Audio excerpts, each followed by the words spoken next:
Good evening, everybody, and welcome back for our final week with Lynn, which is wonderful. Brings us to just before Holy Week, and we get to listen to Lynn on St. Paul tonight. So, Lynn, welcome back. It's all yours. Thank you. Thank you, Maria, and hello, everybody, again. As Maria said, yes, Holy Week is almost upon us, and so the timing, I think, is good. So I will share my screen. So we have looked at the gospel accounts. And of course, as far as we can figure out, if we're correct about this, they all post-date the one we're going to look at this evening. Paul is the one who says he got firsthand information. And he's the one who has to deal with interpretation in a way that when you're telling a story, you don't have to so much. So Paul's my favorite in all of this, and I think he gets it right. So just a brief introduction to Paul's Corinth. You see that this is a map of Greece and of Asia Minor, Western Asia Minor. And you see the location of Corinth and why it was in such an important location, because it on one side, it had two seaports. On one side to the east and to the other side to the west. And the first letter to the Corinthians is written from Ephesus. He says that in chapter 16. I'm staying in Ephesus until Pentecost. So it's just across the Aegean from where he is writing. Paul does write a lot of letters, and his mother had something to say about that.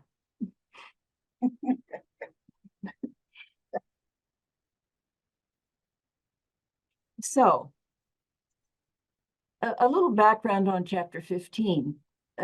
Paul had founded this church, and as I said, he's now writing from Ephesus to clarify a number of questions from the community. And, you know, this community is a bunch of self-starters. They just are going in all kinds of directions, at least in Paul's perception. And he thinks that he has to set them straight. So before we get to chapter 15, which is the last problem he deals with, look at what he's doing before that.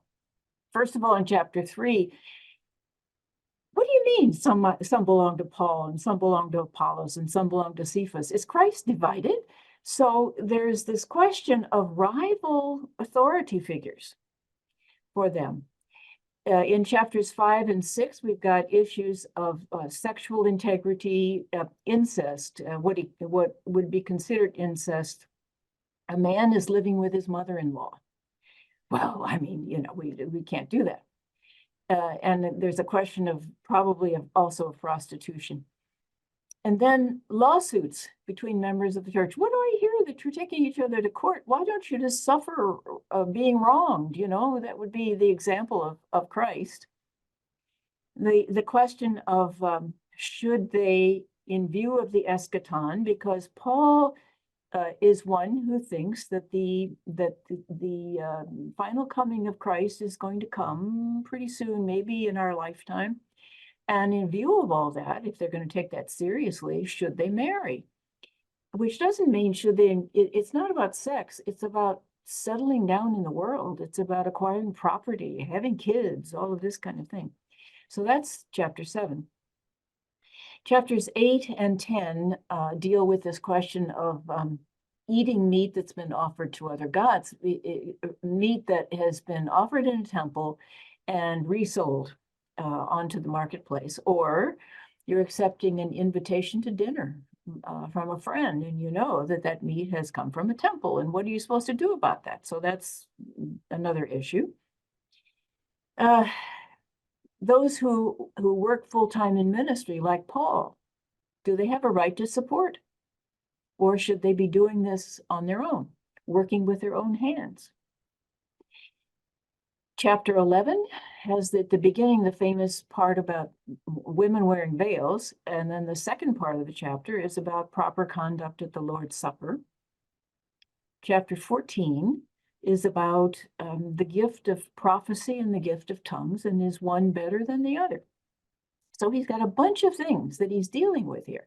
What's really interesting, the question is not raised, the problem that is not raised, is observance of the Mosaic ritual law. Circumcision, non-Jewish people, do they have to be officially members of the Jewish community in order to be in the community of Christ? He mentions it in passing just once in a way that assumes that there's no problem about it. It is the major issue in Galatians and Romans. It's not an issue here. And what do we make of that? I think what we have to make of that is that this is predominantly a non-Jewish community. At the same time, as we're going to see, he presupposes many of the biblical stories. So that's just something to realize about that. The issue here seems to be denial of the general resurrection, not of Christ's resurrection, but of our resurrection, as it's understood by Pharisees and others, and it's preached by Paul. Remember, in the very first week, if you were here, I was making the case that that there were certain pockets, not like everybody, certainly not like all Jews, but there were certain pockets of people, particularly Pharisees and some other apocalyptic groups, that really believed in this general resurrection. Remember 2 Maccabees 7, they're getting things cut off of their bodies and they'll get them back in the resurrection, they believe. So what he says, you see here, is if Christ is preached as raised from the dead, how can some among you say that there's no resurrection of the dead? So that is the issue here. So how does he go about the answer? This is an outline of the chapter that we're going to work through. He says what he received and passed on, and that he has the right to claim to be an apostle. He talks about the logical argument of the relationship of the general resurrection to Christ's resurrection, the second Adam. And this is, you see, what presumes knowledge of biblical stories. Adam, he mentions Eve in 2 Corinthians 11. So these stories he has used to evangelize this people. The fulfillment of the eschatological process, of everything being ultimately subdued or brought under the control of God. And if not, then why do we go to all the trouble we go to?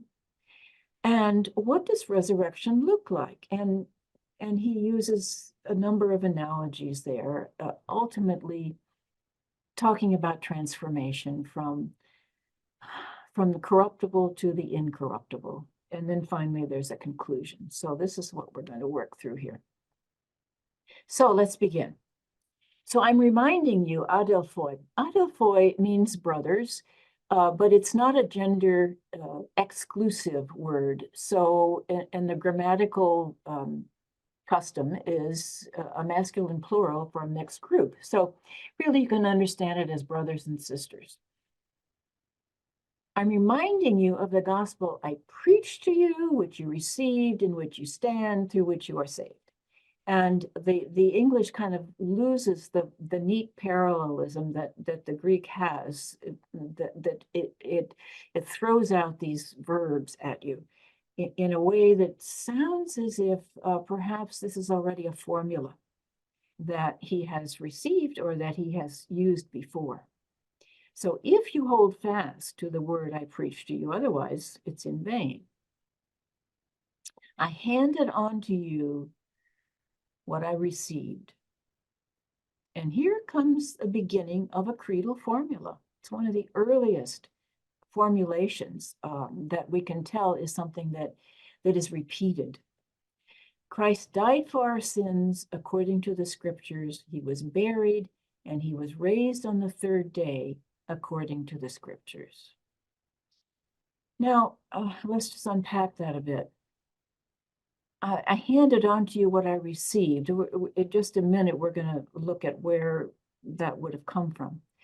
That Christ died for our sins according to the scriptures. That's really an astounding statement. And we're familiar with it, but when you realize this is about 20 years after the death of Jesus, that this group has already put this together, this understanding. Why did he have to die? Why was he killed like that? That it has a theological purpose, and that is the redemption, for atonement for sin. And when it says according to the scriptures there, it's probably alluding to Isaiah 53. And these lines are familiar to you, but I just remind you, he was wounded for our transgressions, crushed for our iniquities. Upon him was the punishment that made us whole, and by his bruises we are healed. He was oppressed, afflicted, did not open his mouth, like a lamb to the slaughter.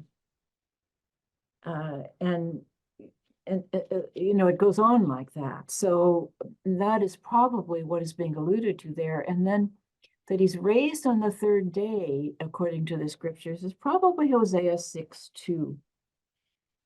Let us return to the Lord, for it is he who has torn, and he will heal us. He has struck down, and he will bind us up. After 2 days, he will revive us, and on the third day, he will raise us up, that we may live before him. And remember the whole symbolism of the third day. So they're latching on to biblical texts. And the Corinthians have to be familiar with these texts, even if they're not Jewish. So one of the whole questions is one of the very interesting things is how did these people evangelize? What did they say when they actually were trying to win converts? And this is a little window into that. Remember in the Nicene Creed, for our sake, he was crucified under Pontius Pilate, suffered death, was buried, and rose again on the third day, according to the scriptures. So we repeat that when we recite the creed. Now, where did he get this information that he hands on? So first of all, he claims that he encountered the risen Christ in this so-called conversion, what we call the conversion of Paul, which really wasn't a conversion at all. It was a deepening of awareness. It was an identification of Christ as what he was looking for, as a messianic Pharisaic Jew. But he says then in Galatians that after 3 years, he went to Jerusalem and he spent 2 weeks with Cephas. And he says, I also saw James, and I didn't see anybody else. 2 weeks with Peter, listening to Peter's account of his experience, you see. And then after Paul had been out on the mission for a while, he says after 14 years, he returned to Jerusalem, and that's when he thinks he's settled with an understanding with the Jerusalem leaders that he will go to the Gentiles and that it's okay to do that. And he says that they gave him the right hand of fellowship. So it's another time. There are 2 times here where Paul is spending time with those who knew Jesus. So that, I think, is what he's referring to when he says, what I received, I hand on to you. Now it gets fun. The list of appearances. So verse 5, he appeared to Cephas and then to the 12. Minus Judas, of course, but Paul uses the term the 12, which is the symbolic number. It's so important. And it may be a reference to the account in Acts in which the 11 realize they should be 12, and they elect Matthias to replace Judas. 12 is the biblical number. But he appeared to Cephas. Okay, in Luke 24:34, the Emmaus group, the 2 from Emmaus, rush back to Jerusalem and are told, the Lord has indeed risen and appeared to Simon, who is Cephas. So we have a verification in a gospel story about that. To the 11, twice Luke has Jesus appear to the 11 and those with them. And the end of Matthew, the appearance is to the 11. So that you can kind of verify that 11, 12, verify, I mean, in terms of gospel stories, match it. But then look at verse 6. After that, he appeared to more than 500 brothers and sisters at once, most of whom are still living, though some have fallen asleep, meaning some have died. So it means it wasn't really, really recent that happened. 500 all at once. There is no other reference to that anywhere in any of the early stories of appearances. It is just a real mystery. But we're going to look later at Andronicus and Junia at their qualifications, but they do seem to be called apostles in Romans 16:7, and one suggestion is that they are at least 2 of the 500 who received an appearance of the risen Jesus, which raises the question, is that what qualifies you to be an apostle? That you have somehow encountered the risen Jesus?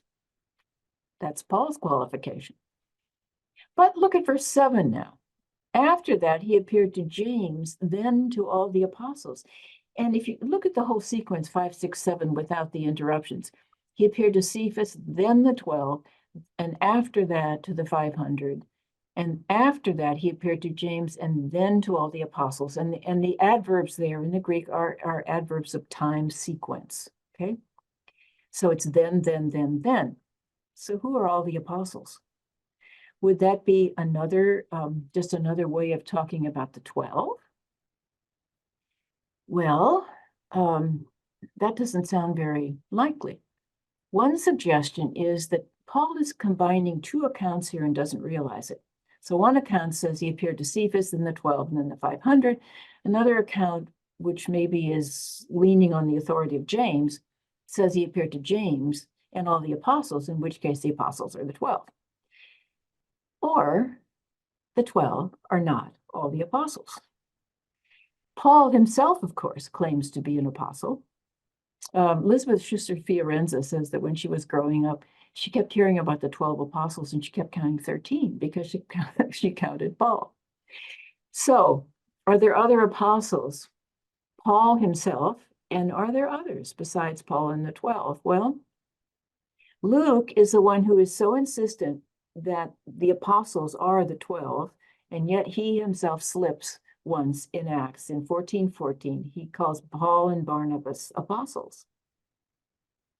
And then there's Romans 16:7 on Paul's account. Greet Andronicus and Junia, probably a husband-wife combination. My relatives or my people from the same country, the same region, and fellow prisoners. Somehow they were imprisoned together. We'd love to know that story. They are prominent among the apostles, and they were in Christ before me. They came to faith in Jesus before Paul. And this prominent among the apostles, the most likely interpretation means they stand out. In the whole group of apostles, they stand out, which means they're apostles. There's been some attempt to say that's not what it means, that it really means the apostles know them well. They consider them prominent, but they're not among the apostles. The problem with that interpretation is that 4th, 5th century John Chrysostom, in his commentary on Romans, gets to this point and says, and he's a native Greek speaker, huh? So it's not a question of not understanding the language. He's an eloquent preacher. And he says, what a wonderful woman this must have been, Junia, that Paul calls her an apostle. So he clearly understands the expression to mean that these people are among the apostles. Well, maybe they are among the 500, and maybe that's why they are called apostles. In 2 Corinthians 8, Paul alludes to Titus, my partner and co-worker. And as for our brothers, unnamed people, not clear number, they are apostles of the churches, the glory of Christ. And most translations there do say apostles. It's apostoloi, which means people who are sent, messengers. There's another one in Philippians 2:25, Epaphroditus, and almost every translation there says messenger, but it's the same word, apostle. And it can just as well be read that Epaphroditus, who comes from Philippi and has been with Paul, and Paul sends him back, he is your apostle. That is someone who is delegated by the community for migrant, itinerant missionary work. So we do have other examples of people who are called apostles. Paul's claim to apostleship, last of all, is to one born abnormally, really born as a, at the wrong time. He appeared to me, for I am the least of the apostles, not fit to be called an apostle, because I persecuted the church of God, but by golly, I'm an apostle. By the grace of God, I am what I am, and his grace in me has not been ineffective. In fact, I worked harder than all of them. That is, that God worked in me. So Paul insists on his own qualification as an apostle. He does it all over the place in his letters, twice in 1 Corinthians before this, very beginning, called to be an apostle of Christ Jesus by the will of God. And then in chapter 9, he's talking about his right to be supported for his labor of the gospel. Am I not free? Am I not an apostle? Have I not seen Jesus the Lord? Again, he connects apostle with seeing Jesus the Lord. Are you not my work? Are you not the proof, that I am an apostle? This picture, if you've been to St. Paul outside the walls in Rome, this enormous picture of Paul, which is 19th century. It's not ancient. And it depicts he almost looks like a soldier wielding the sword, which of course is meant to be the way he died. But it's a very different picture of Paul. It kind of reminds you of Moses with the Michelangelo's Moses with the long beard and the hood. Usually Paul is depicted more like this, which the hand gesture there is about Trinitarian theology. It's a later thing, but he's usually depicted with the book, receding hairline. And that is because of a description of him in the Acts of Paul, 2nd century document, that said he was short with bow legs, friendly face, receding hairline, and eyebrows that meet in the middle, which are not usually depicted. But that receding hairline comes in all the time in depictions of him. So he says, whether it be I or they, the others, so we preach, and so you believed. Now, here's the logical argument, and there's an Aristotelian syllogism in here somewhere, but I put this in different colors so that you can see. Look at verse 12. If Christ is preached as raised from the dead, how can some of you say there's no resurrection? Now look at 13 and 16. If there's no resurrection of the dead, then Christ hasn't been raised. And he basically says the same thing in 13 and 16. And then look at 14 and 17. If Christ has not been raised, then empty too is our preaching, and empty is your faith. Your faith is in vain in 17. And then you are still in your sins. And then you see 15, 18, and 19 really pretty much say the same thing. We're false witnesses. If Christ has not been raised, we are false witnesses. We lied to you.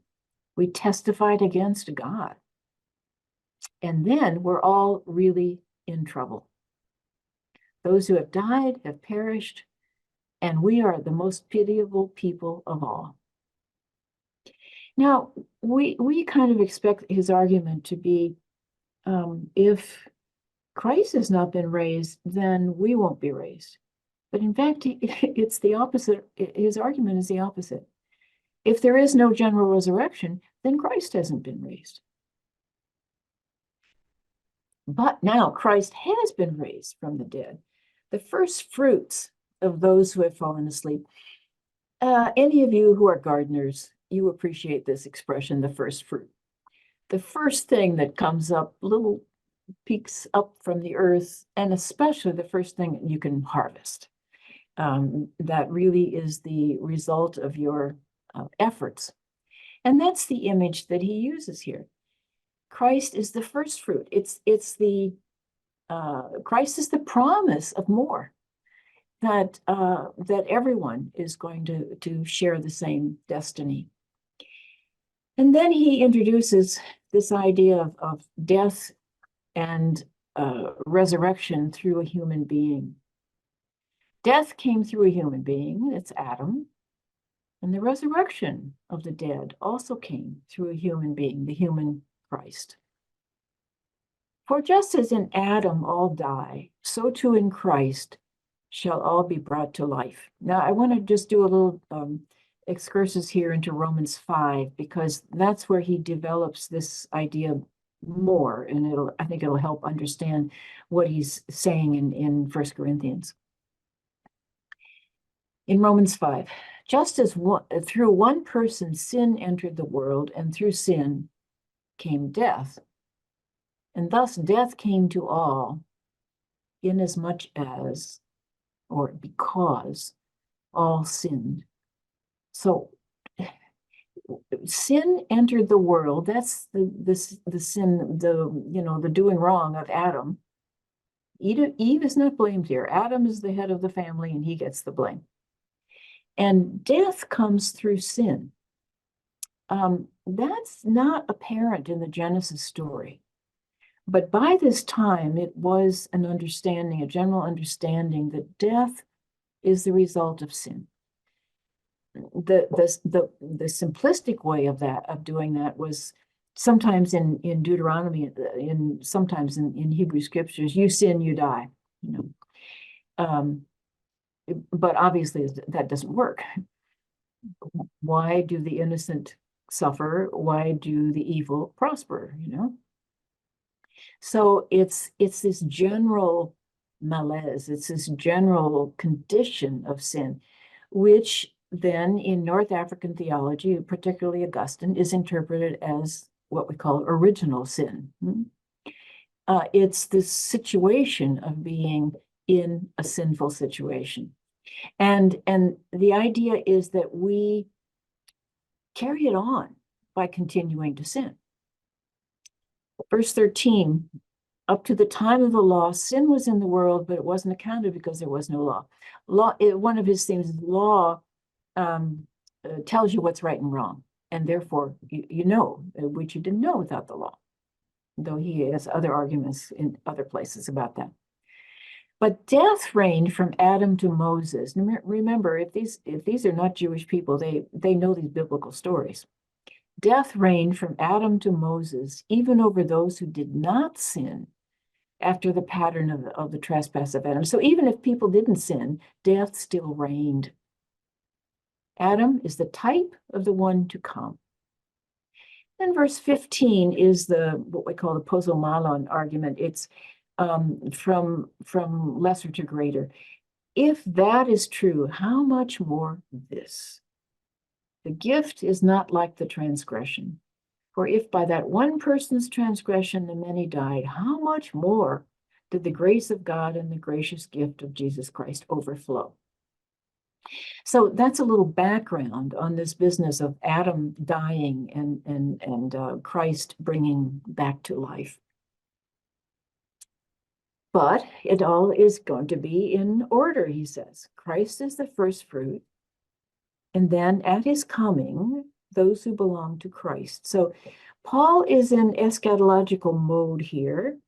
He will talk about the sound of the trumpet, and as he does in 1 Thessalonians 4 as well.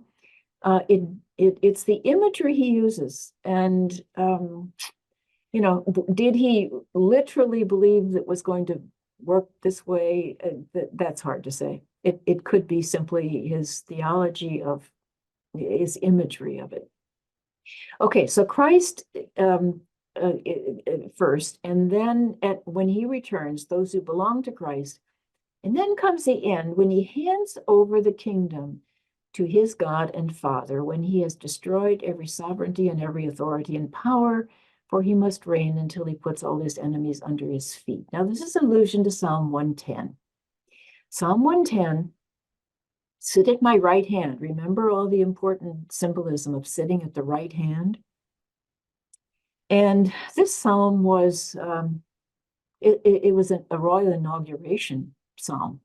It's for the crowning of a king. And God says, sit at my right hand to the king. And I'm going to subject all your enemies to you. Some translations say until I put make your enemies your footstool. It's the same idea. So it was then interpreted messianically.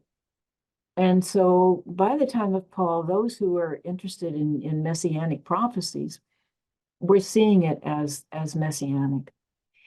And that's what's here. He never quite quotes the psalm.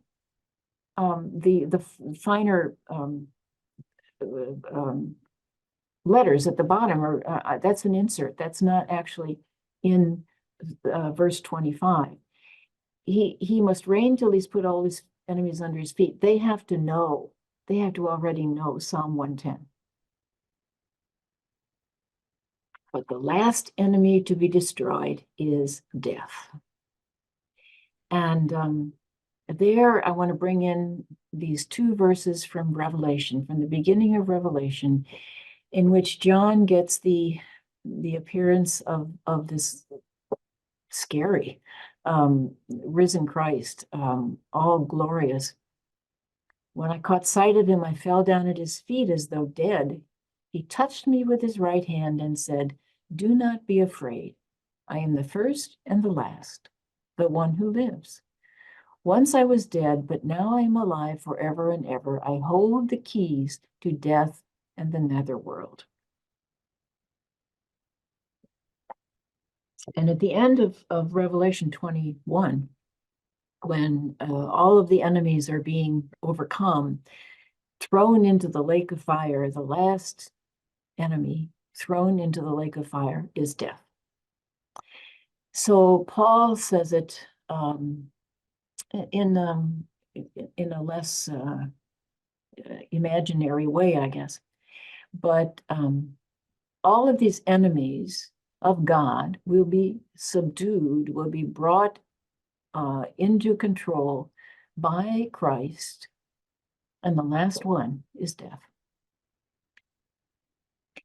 Apostles' Creed, he descended into hell, and on the third day he rose again from the dead. This descent into hell, Hades, netherworld, holding the key of death and the netherworld. And this is this harrowing of hell, we call it, where Adam and Eve are being yanked out of their tombs very, very energetically. And all the people that were stuck there because the gate of heaven wasn't open until Christ are liberated.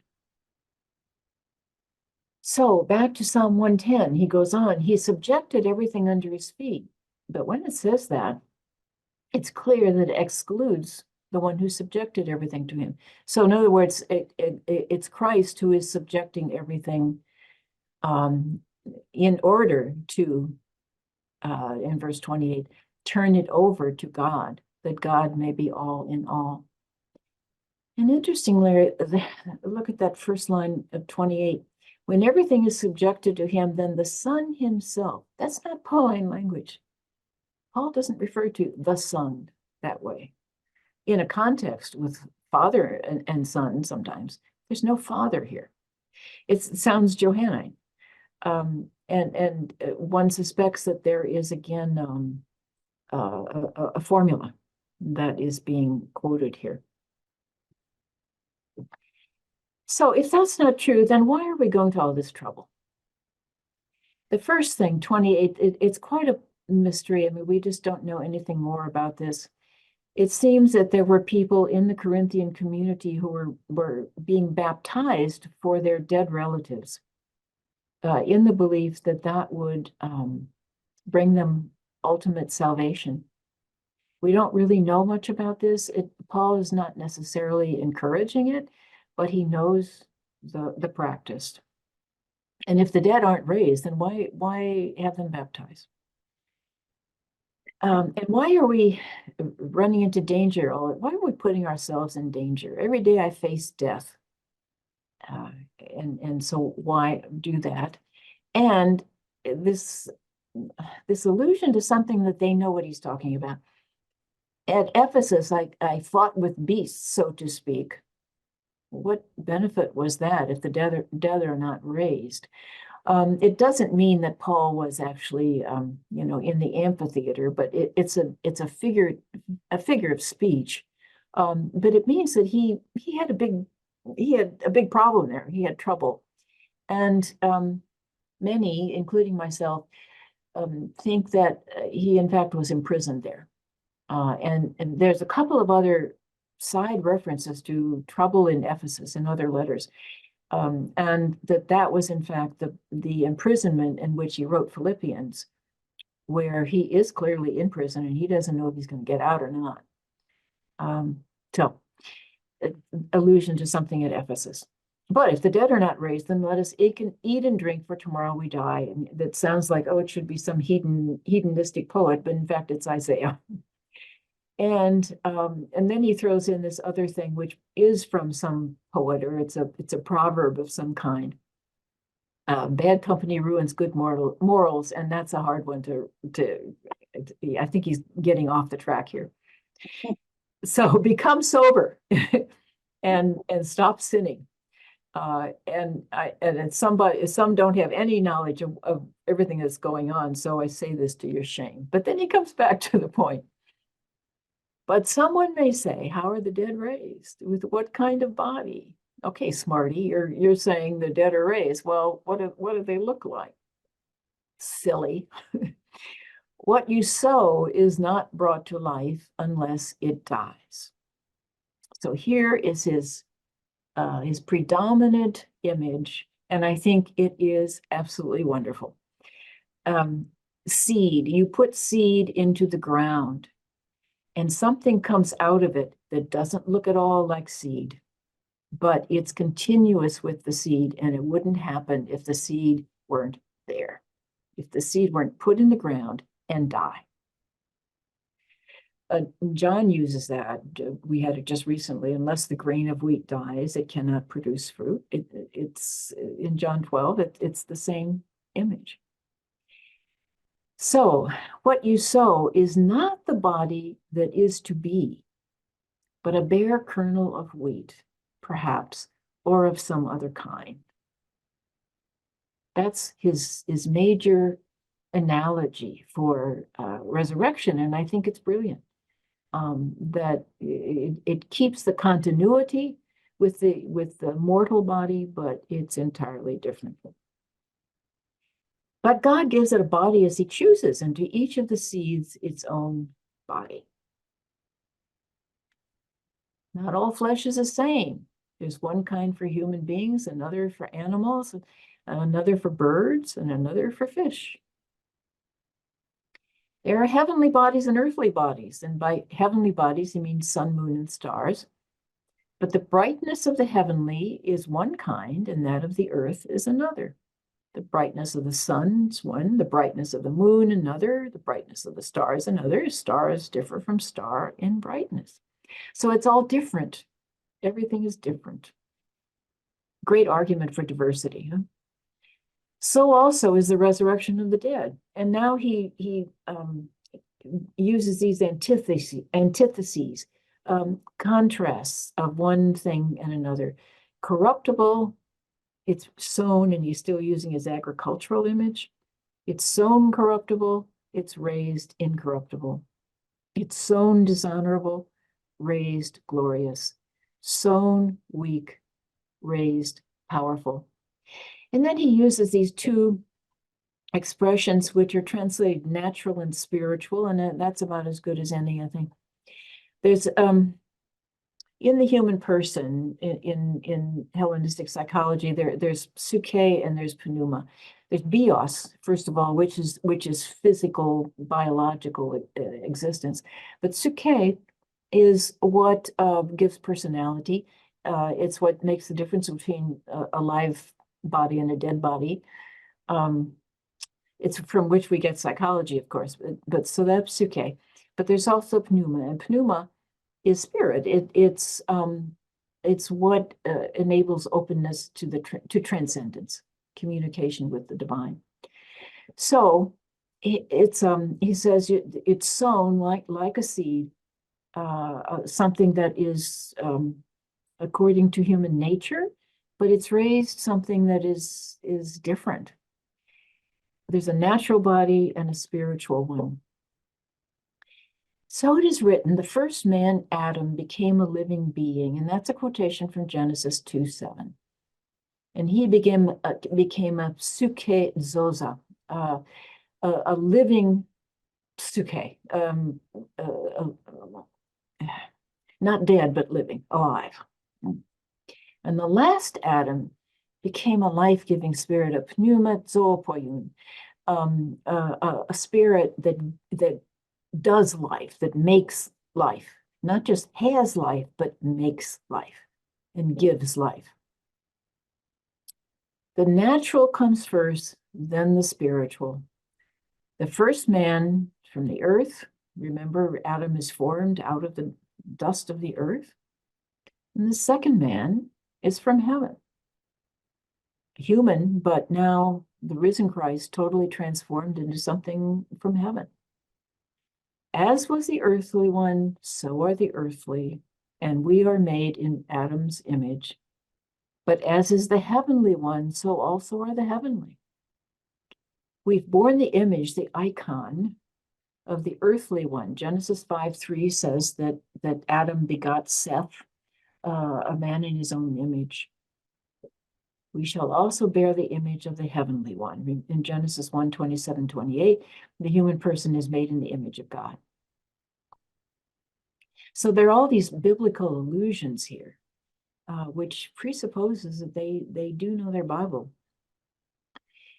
So I declare, brothers and sisters, flesh and blood cannot inherit the kingdom of God. And by that, he does not mean body, as we know it. Flesh and blood it means human weakness, the merely human. Nor does corruption inherit incorruption. But I tell you a mystery: we shall not all fall asleep, but we will all be changed. So he seems to believe that the return of Christ will come before everyone in his generation has died. Some will and some won't.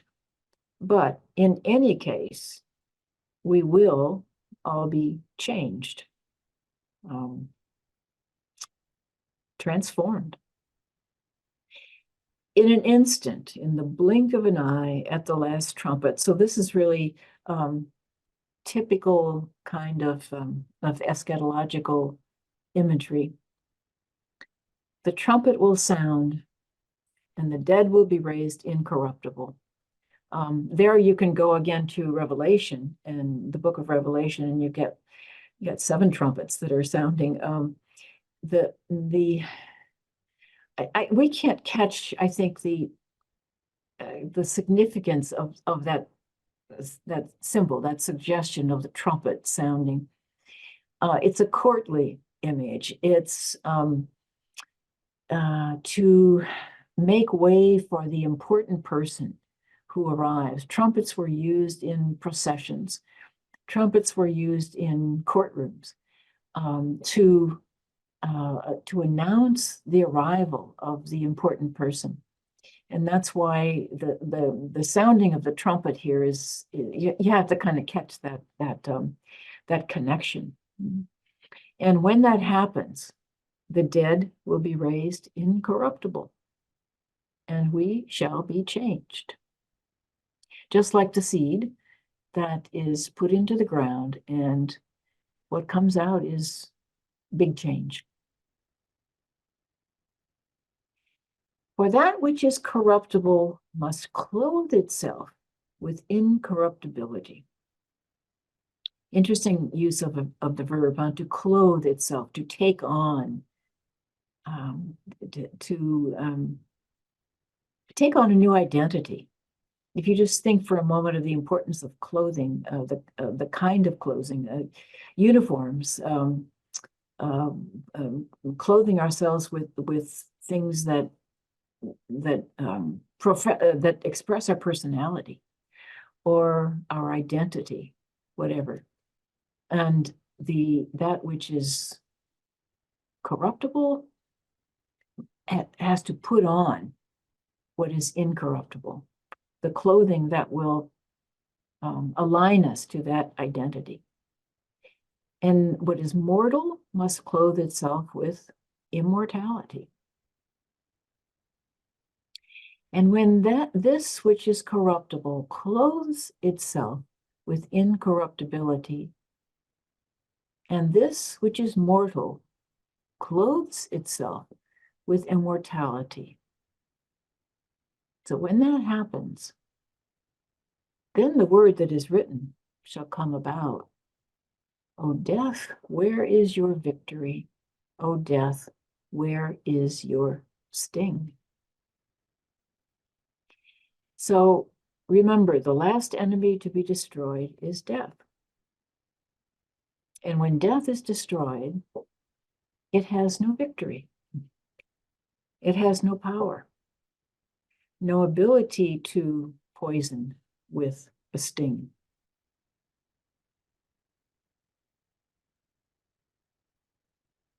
And then he just throws in this little thing.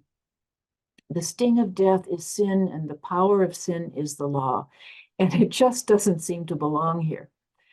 It sounds like something out of Galatians, where the power of the law is a big issue.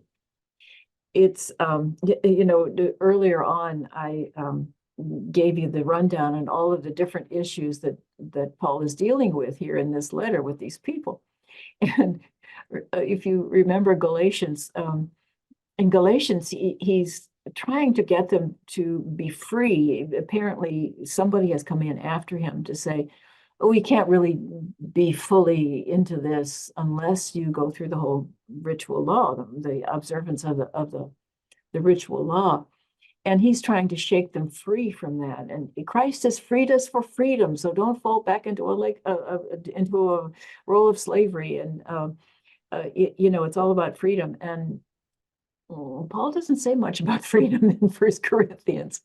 And one suggestion is that they got hold of Paul's letter to the Galatians and ran with it. Hey, there's quite enough freedom in Corinth. Of people trying different things and feeling free to do things that Paul doesn't think they should be doing. He's rather the person in Corinthians who's trying to curb them in. So here there's just this one expression of that. But thanks be to God who gives us the victory through our Lord Jesus Christ. And therefore, beloved brothers and sisters, be firm, steadfast, always fully devoted to the work of the Lord, knowing that in the Lord your labor is not in vain.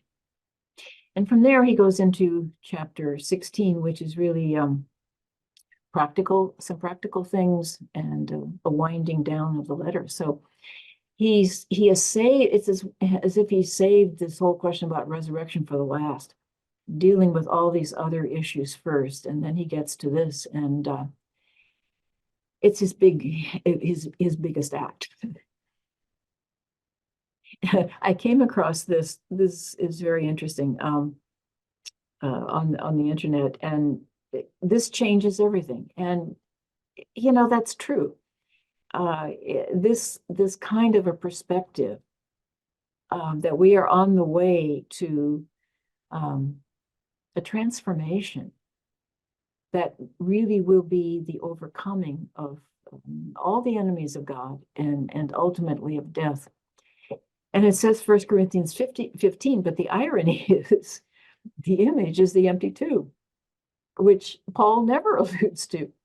It is not part of Paul's message, so this is kind of a mixed image. It's like, that eternal rest grant and let perpetual light on you, that mixed metaphor there. This is kind of a mixed thing too. So this I ran through for us last week, and I thought I would repeat it again just for some reflection. And perhaps you've had time to think about this, and you might have other things to say about it. The resurrection means the holiness of the body, first of all. And it could be the basis for a real theology of the body, for the importance of honoring the body. And what I had alluded to last week was the way in which Christians wanted to be by the bodies of their beloved, their loved ones, and the community loved ones, the martyrs. So number 2, the body is holy, alive or dead, and not the fear of the dead body the way in the culture it was, so that they wanted to be as close to the body as possible, which gave rise to the whole thing about relics, which is still very popular in many circles, and can get out of control, of course. But it's part of the same instinct, wanting to be as close as possible to these holy ones, our friends. It's part of the communion of saints, really. That's another thing we say in the creed, in the Apostles' Creed, the communion of saints. I believe in the communion of saints, and whether with or without relics, the closeness to those who have gone before us is, I think, has something to do with the resurrection. So third, both death and birth are holy, and birth. What can be holier than birth? And we surround it with many cultural customs, and we need to surround it also with a kind of a reverence, I think, that sometimes we don't have. But death is holy as well. Fourth, resurrection frees us from the cycle of birth and death, which is not to say that, the vast majority of people are certainly going to get married and propagate, and, the human race will go on. But it is something of a justification, I guess, for celibacy, the vocation of celibacy in the church. And that's very early, that there are people who think that that walking away from the necessity of increasing the human race, that there is a motive there. The fifth, that resurrection makes liberation theology coherent, because for what are we struggling to change society into something more just? It's because of the holiness of persons. It's because of the anticipation of that mystery of the resurrection. And then finally, that resurrection bursts the bonds of historical particularity of Jesus, that Jesus, and by extension Mary, we think it's okay to think of them in cultures not their own, and represent it in cultures not their own. And it's really interesting how we do that. And we don't do that with any of the saints. Francis of Assisi doesn't get depicted in a coat and tie, I guess Jesus doesn't either, but the representation in as if they belong to the whole human race, which indeed they do. So some concluding thoughts about all of this. We have two different distinct pieces of tradition about the resurrection. We have the empty tomb stories, and there are some appearances that certainly that go with them in the gospel accounts. But then we have the appearance stories, and they really are distinct. The empty tomb stories are one way of trying to image or trying to talk about resurrection. As we've seen, there's a serious flaw there, and that's because of the possibility of taking the body. And the appearance stories are based on subjective witness. We have to believe the people who say they saw the risen Jesus. And through the centuries, people have tackled that, and in the whole context of a sociology and a psychology of visions, because certainly people do have visions of others besides Jesus. And the attempt to kind of contextualize it, to put it into that context of human phenomena. But at the same time, there's something else going on there. And this is something that's been said, I don't remember by whom anymore, that there must have been a sufficient cause to produce the results. And the result is astounding. What is it that enabled these people to convince other people that they really had seen this man that they knew was dead? They saw him alive. There are different ways in the Gospels of talking about that. I think I made the point that the later the stories, the more physical he gets. He eats fish and how does that? Where is our credibility there? How do we take these stories? To me, it just goes right back to Paul's image of the seed. And the seed that is sown in the ground and produces something that it doesn't look any more like a seed, but it is continuous with the nature of the seed. The seed has become something totally other and glorious. So it's the empty tomb and it's the appearances. For Paul, it's all appearances. For the Gospels, empty tomb is important. But even there in Matthew, we've got the problem of the grave snatchers. So on this, our faith is based. One bit of free advertising before I leave you, and that is that in early June, I'm doing an intercommunity sisters retreat at the Franciscan Renewal Center in Scottsdale. So if anybody's interested, you could look it up. There is a place called Beit Shearim, which is a 2nd, 3rd century Jewish burial area in Lower Galilee.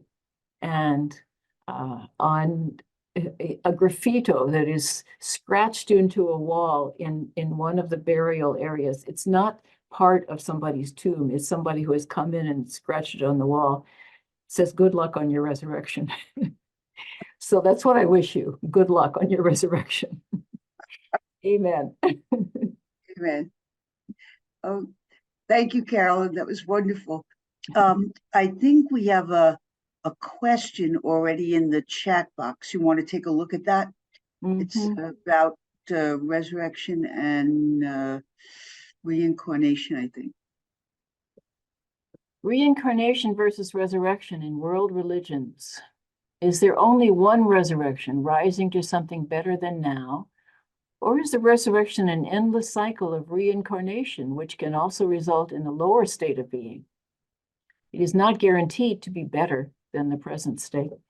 Yeah, I'm no expert on reincarnation, but and the religious traditions that give rise to it.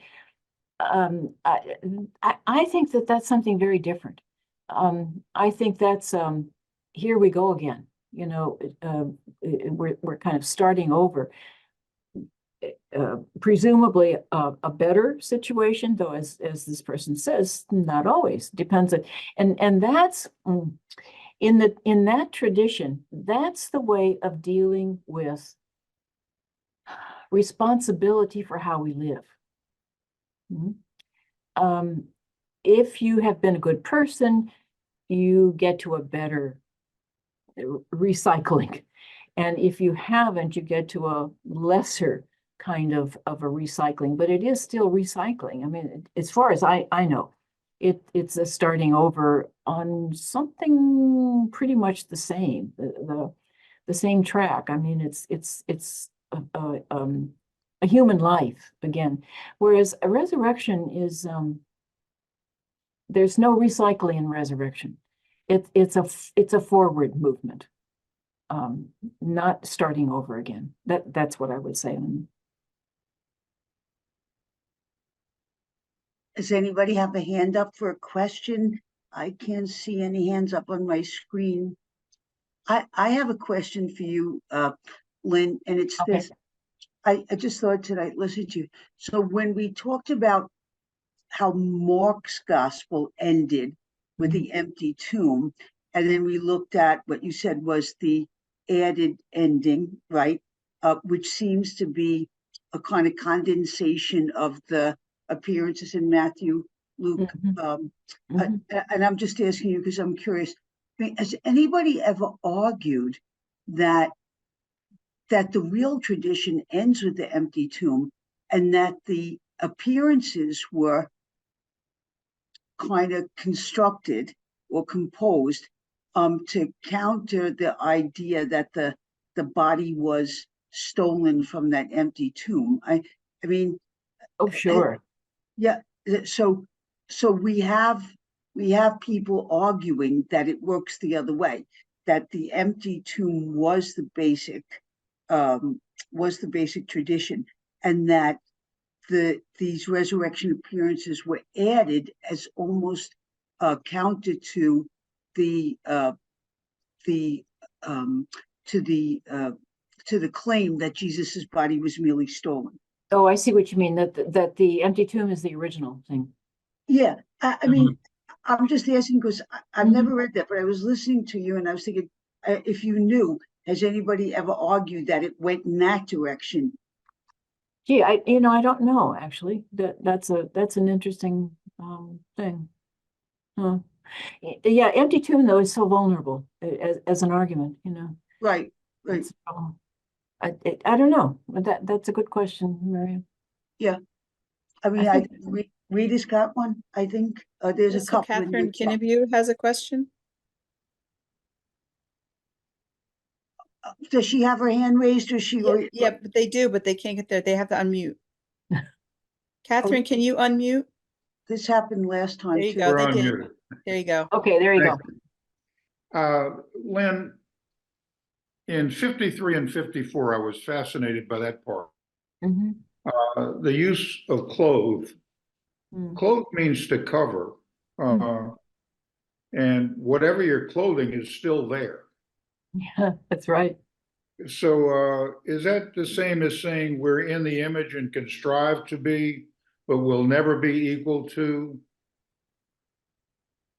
Never be equal to God. God. Oh, sure. Yeah. I think you're right that it does imply covering over something, doesn't it? But it also implies this is what I see. So what I see is the real thing. You know, he just uses it as an image. Well, I'm glad he ends with your labor is not in vain. Yeah, right. That's right. You've made somebody very difficult much more clear to me. Oh, good. For years. Paul is obtuse, so. Oh, really? Oh, I love Paul. I think we have another in the chat, do we? Yes. Yeah. Thank you. The image of the seed dying and blooming is interesting in context of John's tomb being in a garden. Yes, it is. It's true, Rita. It's good. Christians had the experience of seeing the risen Jesus through a living faith. Yes. Yeah. Faith. Faith is something so intangible, that if we have faith, then everything sort of hangs together and makes much more sense than if we didn't have the faith. And so that's right, they had the experience of seeing him through faith. Yeah. Okay, people are just saying thank you and they're leaving. Bye. You have a question? Yeah, then Go ahead. I have one more question then. Okay, John.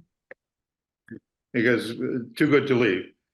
In the list of appearances, to me, it seemed like it usually went from individuals to more like the apostles to many like the 500. Mm-hmm. That reminds me in Mass, and I'm wondering if the Mass is structured on that.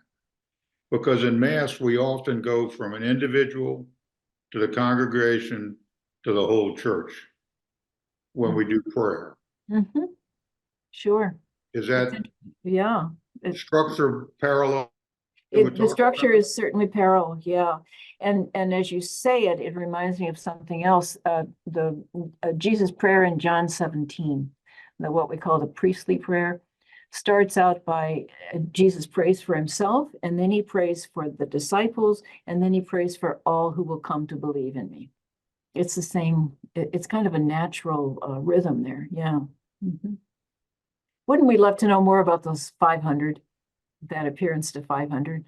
And there's just nothing else about it. So we have another Blessed St. Joseph Day, yes. My seminary professor once said it's problematic for the church when Paul distinguishes between the 12 and the apostles. Apostles include men, women, other. Yeah, well, Paul knows, see, he knows the tradition of the 12.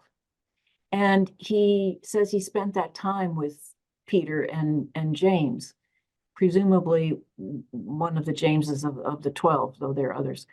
And I think Paul's the one who breaks it free, actually, who tells us that there are other people who are called apostles, and Junia is one of them. Junia, the woman. So, anything else?